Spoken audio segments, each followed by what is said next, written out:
महाभारत का युद्ध कुरुक्षेत्र में ही क्यों हुआ।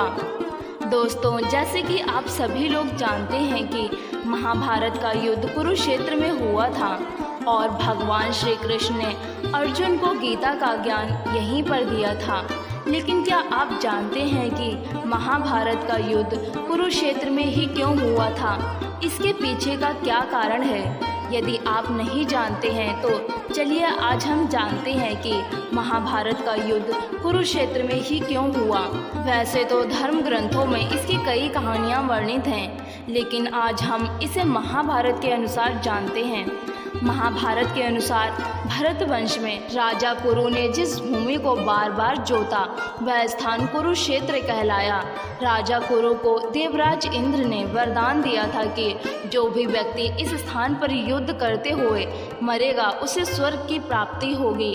यही कारण है कि महाभारत का युद्ध कुरुक्षेत्र में लड़ा गया। महाभारत के अनुसार राजा कुरु का विवाह शुभांगी से हुआ। इनके विवाह के उपरांत एक पुत्र का जन्म हुआ जो कि विदुरथ था। विदुरथ का विवाह संप्रिया से हुआ था तथा इनकी संतान का नाम अनसवा था। अनसवा का विवाह अमृता से हुआ जिनसे परीक्षित हुआ तथा परीक्षित का विवाह सुयशा से हुआ और इन दोनों से जो संतान हुई थी उसका नाम भीमसेन था। भीमसेन का विवाह कुमारी से हुआ और इनकी संतान का नाम प्रतिशर्वा था। प्रतिशर्वा के पुत्र का नाम प्रतीप, प्रतीप की पत्नी का नाम था सुनंदा, जिनसे 3 पुत्र हुए, देवापी, वाल्हीक तथा शांतनु का जन्म हुआ था।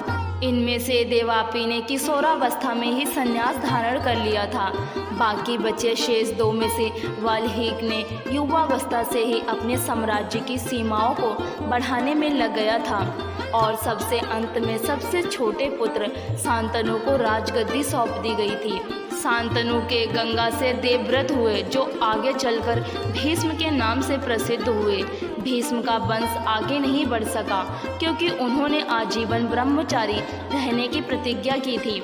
शांतनु की दूसरी पत्नी सत्यवती से चित्रांगद और विचित्रवीर्य हुए। चित्रांगद की मृत्यु के बाद विचित्रवीर्य का विवाह काशी की राजकुमारी अंबिका व अंबालिका से हुआ। इनसे धृतराष्ट्र व पांडु हुए।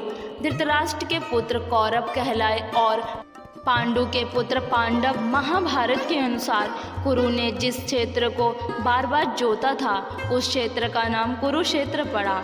कहते हैं कि जब कुरु इस क्षेत्र की जुताई कर रहे थे तब इंद्र ने उनसे जाकर इसका कारण पूछा।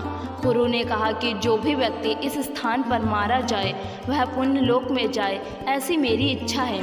इंद्र उनकी बात को हंसी में उड़ाते हुए स्वर्गलोक चले गए। ऐसा अनेक बार हुआ।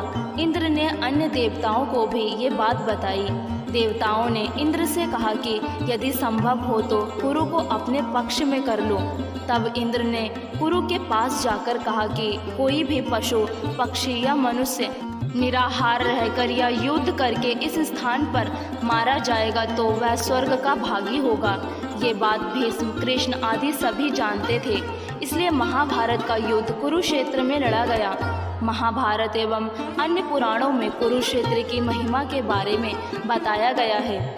महाभारत के वन पर्व के अनुसार कुरुक्षेत्र में आकर सभी लोग पाप मुक्त हो जाते हैं। कहा जाता है कि यहाँ की उड़ी हुई धूल के कण पापी को परम पद देते हैं।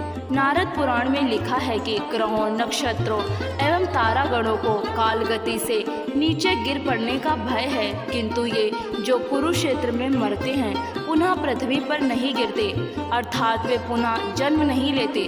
भगवत गीता के प्रथम श्लोक में कुरुक्षेत्र को धर्म का क्षेत्र कहा गया है।